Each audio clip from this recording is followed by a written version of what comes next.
YouTube, this is Michael Kazmierski Dunn, if you guys don't know who I am, and welcome to another episode of Blind Piper Reacts. This is episode 13, I think.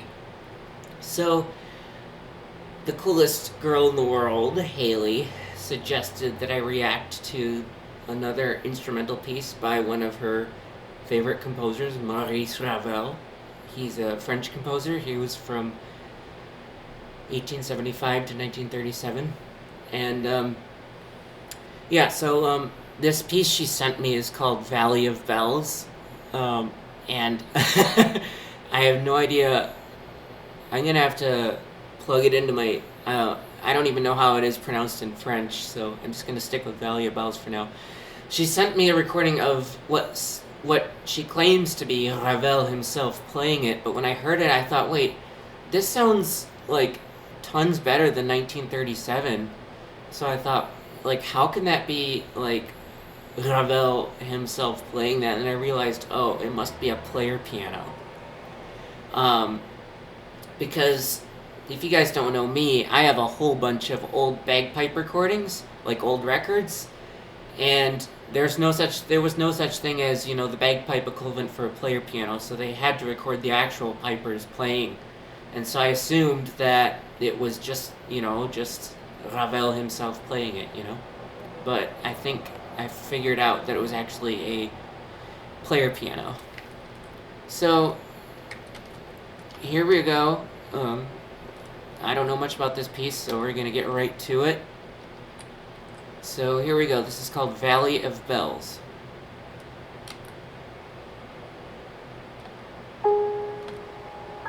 Oh, those are that's definitely sounds like bells. A flat in 3 different octaves.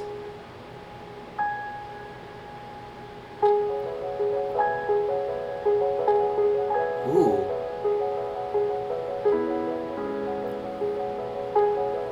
I like that E major with that 6th in it. It almost sounds kind of train-like, because some train whistles I hear have that kind of... Ooh, an F added to it? That's... sounds like something from my dreams.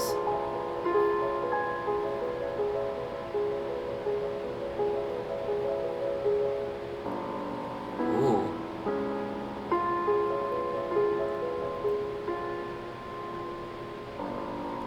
J1. That's the name of a bagpipe chanter, actually. Ooh. F sharp. Wow. Definitely sounds like bells, alright.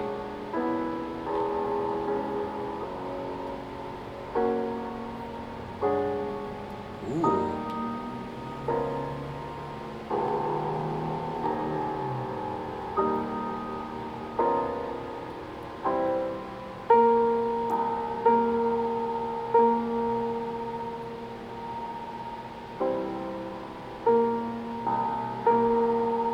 Nice B flats there.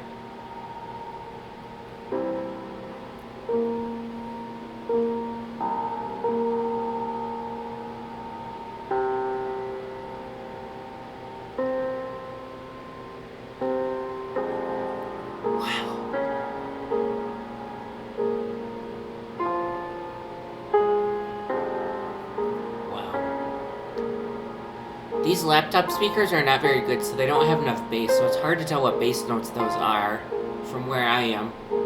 So. Ooh.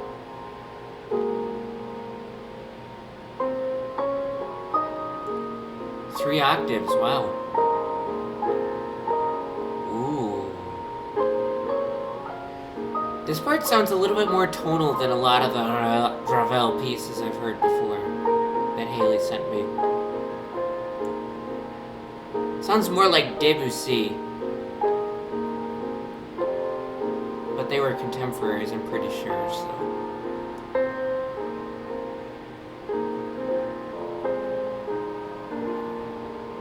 This is why I'm kind of jealous of you, Hailey. I wish there were more cool friends that knew as much about music as you do.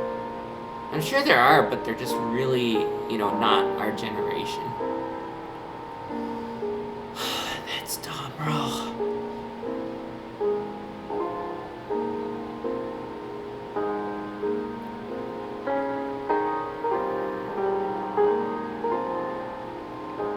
Getting a little wicked here.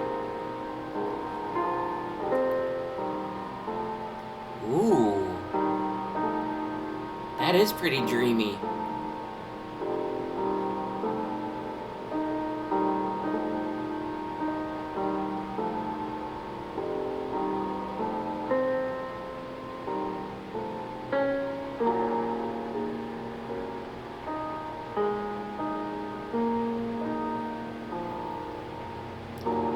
Is that two different octaves, or is that just one E flat? It's kind of hard to tell because they blend so well together.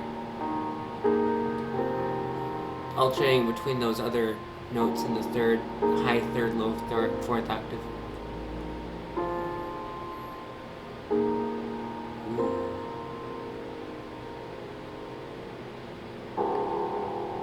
Whoa. Oh. Kind of an unexpected chord there.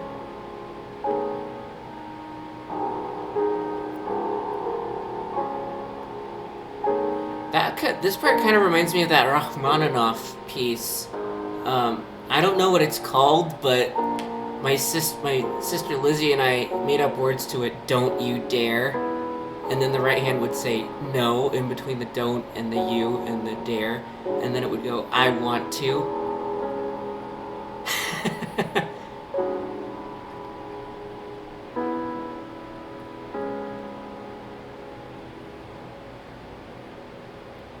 Once this piece is over, I'll demonstrate what I mean.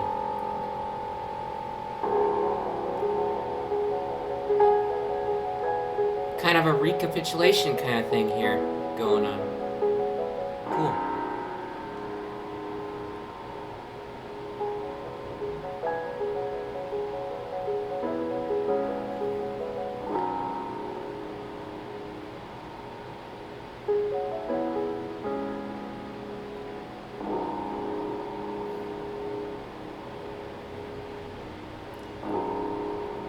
That's a weird chord. I hear a C sharp, F sharp, and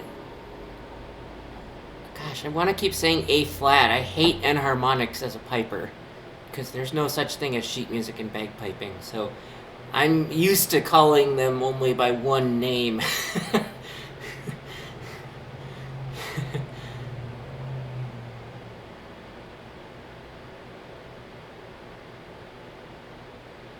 I'm assuming it's finished. So that Rachmaninoff piece that it reminded me of a little bit. You know where the left, maybe it's both hands, like down, down, down. And then the right hand does some chords. Down, down, down. And then down, down, down, down, down, down. Well, I actually made this up first, and when I told my sister about it, she thought this was hilarious.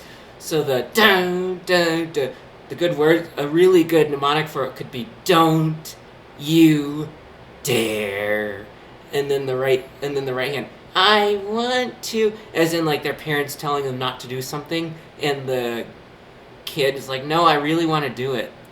So like, don't you dare. And then it pauses after a while. I want to. Don't. And then the kid says, no, you. No, dare. I want to. Don't. No, you. No, dare. I really, really, really, really want to.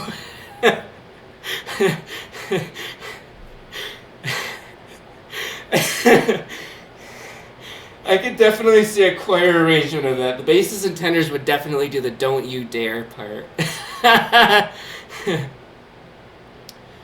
But yeah, so, yeah.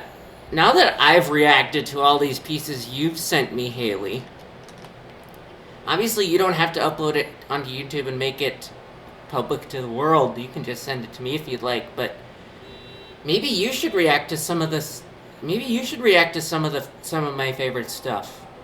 Like some of my old bagpipe recordings or something. Maybe a Zampoña recording or something. I could send something to you and then you could react to it. Because I'd love to hear your impressions on, bagpipe music. Because bagpipe music to me is like classical music to you, and bagpipe music to you is like classical music to me. Like, you know, we kind of slowly get to know it from each other. So yeah, I mean, maybe a good idea. You could react to, obviously when you can, but maybe you could react to some of the stuff that I like, so that we can kind of, it's like fair game. So we can kind of, um, I don't know how to describe this, but I think you know what I think you got the idea. Um, yeah, so there you have it, a reaction to Maurice Ravel's Valley of Bells. Um, as you probably see in all the descriptions, I'm sure Hailey will be able to tell us all about it, because she's that obsessed with classical music.